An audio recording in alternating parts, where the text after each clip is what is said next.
இந்த ரெசிபி கண்டுபிடிச்சவங்களுக்கு ஒரு பெரிய தேங்க்ஸ் சொல்லணும். செம ஈஸியாக இன்றைக்கே நீங்கள் இஃப்தாருக்கு செய்யலாம். இதுக்கு நீங்கள் பரோட்டாக்கு மாதிரி மாவு பிணைய தேவையில்லை, ரொம்ப முக்கியமாக மாவு வீசவும் தேவையில்லை.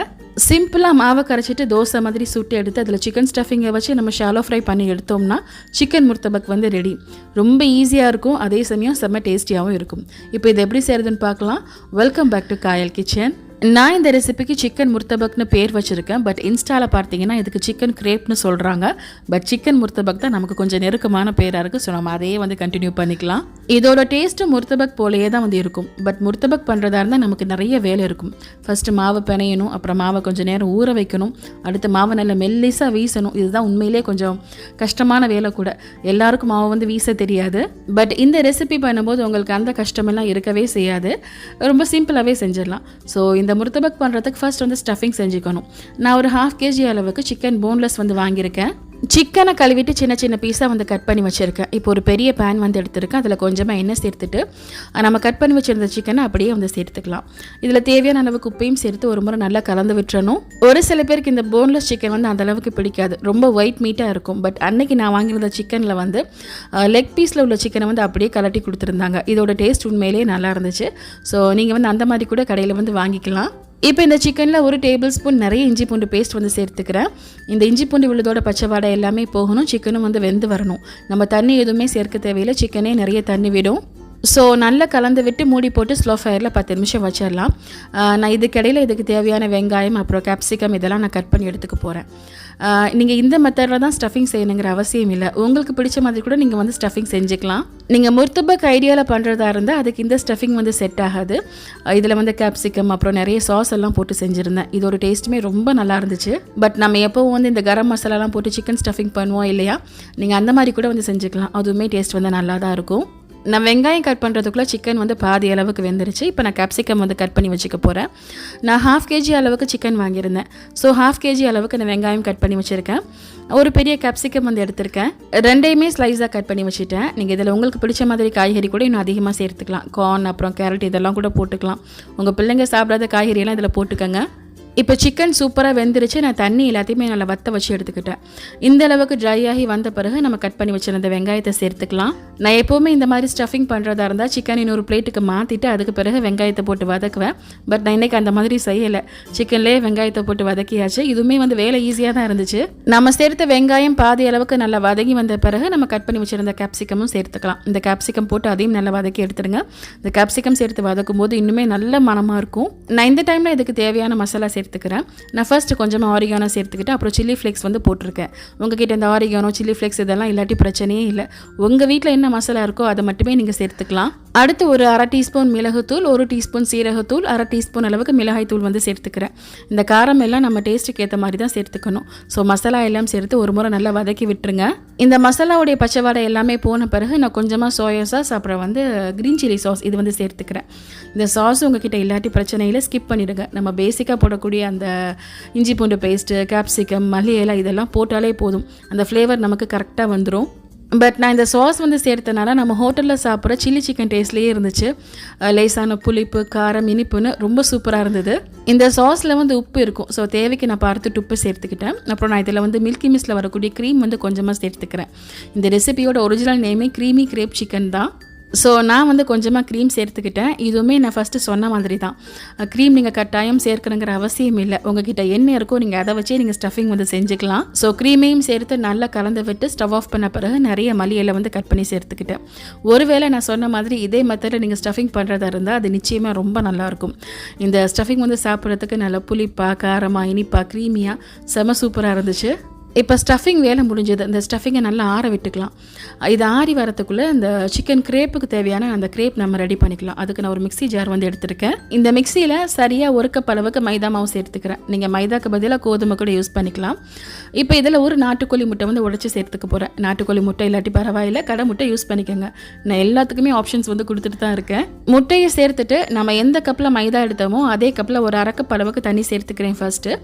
அப்புறம் அதே கப்பில் 3/4 கப் அளவுக்கு பால் சேர்த்துக்கிறேன். இந்த பால் வந்து நல்லா காய்ச்சி ஆற வச்ச பால் தான். அப்புறம் இந்த கிரேப்புக்கு தேவையான உப்பையும் சேர்த்துக்கணும். இப்போ மிக்சியை மூடி நல்லா அரைச்சி எடுத்துகிட்டு வந்துடலாம். நீங்கள் விஸ்க் வச்சு கூட பீட் பண்ணிக்கலாம், பட் நீங்கள் மிக்சியில் போட்டு அரைக்கும் போது உங்களுக்கு வேலை வந்து ஈஸியாக இருக்கும். நான் ஃபர்ஸ்ட் ஒரு முறை நல்லா அரைச்சி எடுத்துகிட்டு வந்துட்டேன். எனக்கு பார்க்கும்போதே தெரிஞ்சது மாவு ரொம்ப கெட்டியாக இருக்குன்னு. ஸோ திரும்ப ஒரு 1/4 கப் அளவுக்கு தண்ணி சேர்த்துருக்கேன். இந்த 1 கப் மாவுக்கு சரியாக 3/4 கப் அளவுக்கு பாலும் 3/4 கப் அளவுக்கு தண்ணியும் சேர்த்துருக்கேன். இந்த அளவு ரொம்ப சரியாக இருக்கும். நான் அரைச்சிருக்க மாவை கப்பில் ஊற்றிக்கிறேன். உங்களுக்கு வீடியோவில் பார்க்கும்போதே தெரியும் இந்த மாவுடைய பதம் வந்து எப்படி இருக்குன்னு. ரொம்ப தண்ணியாகவும் இருக்கக்கூடாது, ரொம்ப கெட்டியாகவும் இருக்கக்கூடாது, மீடியமாக வந்து இருக்குது. நம்ம சரியாக தான் மாவு கரைச்சிருக்கோமான்னு தெரிஞ்சுக்கிறதுக்கு கரண்டிக்கு பின்னாடி ஒரு கோடு போட்டு பார்த்தீங்கன்னா கிளியராக கோடு விழும். ஸோ இப்போ வந்து ஒவ்வொரு தோசையாக சுட்டு எடுத்துக்கலாம். இந்த தோசை பண்ணுறதுக்கு நம்ம கட்டாயமாக நான்ஸ்டிக் பேன் தான் எடுத்துக்கணும். கொஞ்சமாக எண்ணெய் விட்டு டிஷ்யூ வச்சு வந்து நல்லா ஸ்ப்ரெட் பண்ணிக்கிறேன். ஒரு கரண்டி அளவுக்கு மாவு விட்டு இந்த மாதிரி லேசாக சுற்றி எடுத்துக்கிட்டேன். நான் முதல்ல ரொம்ப பெருசாக தோசையை விரிக்கலை, ஏன்னா இந்த ஷீட் வந்து ரொம்ப தின்னாகிடுச்சுன்னா உங்களுக்கு வந்து ஸ்டஃபிங் வச்சு மடிக்கிறதுக்கு வராது, கிழிஞ்சு போன மாதிரி வந்து ஆகிடும். பட் 1-2 தோசையை சுட்டு எடுத்த பிறகு தான் உங்களுக்கே வந்து சரியான அளவு வந்து தெரியும். ஸோ நான் வந்து ஃபர்ஸ்ட்டு சுட்ட ஒரு தோசை வந்து எனக்கு அந்த அளவுக்கு சரியாக வரல. அதுக்கடுத்துலாம் நான் வந்து கரெக்டாக வந்து பண்ணிட்டேன். நான் தோசைக்கு மேலேயும் கொஞ்சமாக எண்ணெய் விட்டு இந்த பக்கம் அந்த பக்கம் நல்லா கலர் மாதிரி வர அளவுக்கு சுட்டு எடுத்துக்கிட்டேன். ஒரு தோசை பண்ணுறதுக்கு 1 நிமிஷம் தான் வரும். நம்ம நான்ஸ்டிக் பேனில் பண்ணுறதுனால ஈஸியாக வந்து எடுக்கிறதுக்கு வரும். நான் 2ஆவதாக பண்ணுற தோசையை பாருங்கள். நான் முதல்ல எடுத்த மாவை விட இப்போ கொஞ்சம் கம்மியாக மாவு எடுத்திருக்கேன். அப்புறம் பேனையும் நல்லா சுற்றி விட்டுக்கிட்டேன். ஸோ இந்த மாதிரி பண்ணுறதுனால நமக்கு வந்து கரெக்டாக வந்து ஷீட் கிடைக்கும், ரொம்ப திக்காகவும் இருக்காது. நான் முதல்ல இந்த சிலிக்கான் ப்ரஷ் வந்து எடுத்து வைக்கல, சும்மா மேலே வந்து எண்ணெயை ஊற்றிக்கிட்டேன். அப்புறம் இந்த ப்ரஷ்ஷை எடுத்துக்கிட்டேன், அதில் எண்ணெயை முக்கி தடவி எடுத்துக்கிட்டேன். ஸோ இந்த பக்கம் அந்த பக்கம் நல்லா வேக வச்சு எடுத்துருங்க. நாங்கள் எங்கள் ஊரில் கோழியப்பம் சுடுவோம். ஒரு சில ஊரில் இது வந்து செய்வீங்க, பட் அது வந்து ரொம்ப தின்னாக இருக்கும், ரொம்ப மெல்லிஸாக வந்து செய்வோம். அது வந்து கையில் எடுத்து பார்க்கவே முடியாது. பட் அந்த அளவுக்கு இது வந்து இருக்கக்கூடாது. அந்த மாதிரி மெல்லிஸாக இருந்துச்சுன்னா உங்களுக்கு ஸ்டஃப் வச்சு வந்து ஃப்ரை பண்ணி எடுக்கவே முடியாது. நான் ஃபர்ஸ்ட்டு பண்ண தோசை மட்டும் தான் ரொம்ப திக்காக இருந்துச்சு. அதுக்கப்புறம் பண்ணதெல்லாம் கரெக்டாக சுட்டு எடுத்துக்கிட்டேன். நீங்கள் பண்ணும்போதுமே சரி, உங்களுக்கு ஃபர்ஸ்ட்டு பண்ணுறது கொஞ்சம் வந்து சரியாக இருக்காது. அதுக்கப்புறம் தான் உங்களுக்கு வந்து மாவுடைய அளவுலாம் வந்து புரிய வரும்.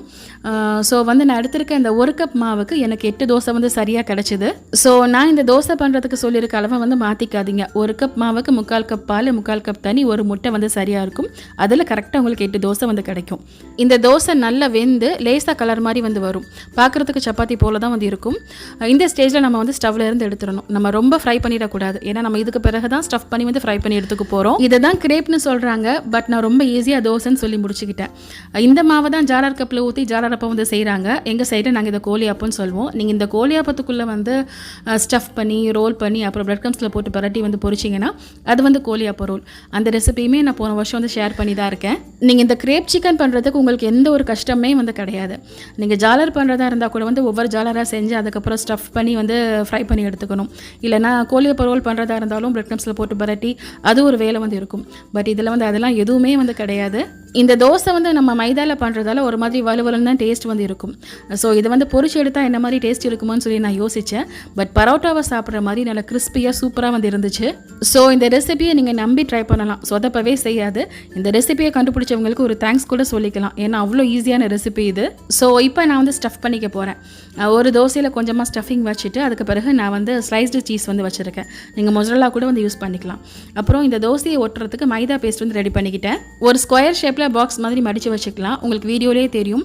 நான் தோசையை அப்படியே தூக்கி இன்னொரு பிளேட்டுக்கு வந்து மாற்றுவேன், கிளியாது நீட்டாக வந்து வரும். பட் இதுவே எங்கள் ஊர் கோழியப்பத்தை இப்போலாம் எடுக்கவே முடியாது. ஸோ இந்த தோசை வந்து பிஞ்சு போகாத அளவுக்கு வந்து இருக்கணும். நீங்கள் இந்த மாதிரி செஞ்சு ஸ்டஃப் பண்ணிவிட்டு ஃப்ரீசரில் ஸ்டோர் பண்ணி வச்சுக்கலாம். தேவைக்கு எடுத்து நம்ம ஃப்ரை பண்ணிக்கலாம். முக்கியமாக மைதா பேஸ்ட்டு போட்டு வந்து ஒட்டிடுங்க, இல்லைனா இது ஃப்ரை பண்ணும்போது வந்து ஓப்பன் ஆகிடும். ஸோ நான் எல்லாத்தையுமே செஞ்சு வந்து எடுத்து வச்சுக்கிட்டேன். ஒரு 4 பீஸ் மட்டும் நான் இப்போதைக்கு வந்து ஃப்ரை பண்ணி எடுத்துக்க போகிறேன். மிச்ச நாளில் வந்து நான் ஃப்ரீஸ் பண்ணி வச்சுக்க போகிறேன்.